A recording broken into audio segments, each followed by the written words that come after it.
Naam, ebana ujambo na karibu sana mtazamaji wa Bongo Super Media. Hapo unapotazama klipu hii, hapo ni katika mji wa Israel ambapo panafahamika kama Haifa. Haifa hivi sasa inawaka moto kweli kweli.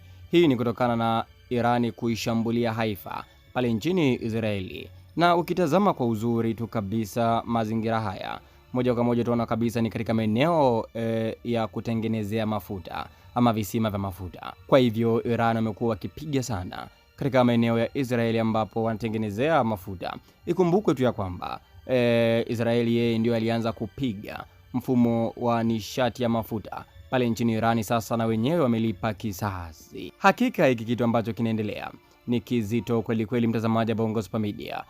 Kiongozi wa Iran Mujtaba Khamenei yeye ameshatangaza kabisa na kusema ya kwamba kila mtu mmoja ambaye amefariki katika nchi ya Irani, basi damu yake haendi bure na kisasi kitalipwa. Kwa maana hiyo mpaka hapo Irani hawana mpango wa kusitisha vita hivi.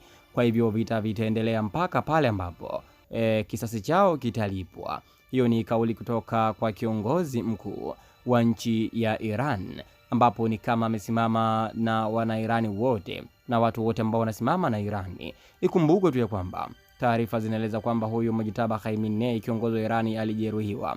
Kwa hivyo kwa sasa yupo katika matibabu, licha kwamba huwa anatoa kauli zake moja na mbili kwa ajili ya kuipa hamasa nchi ya Iran, lakini pia jeshi la Irani kwa ajili ya kuendelea kushambulia.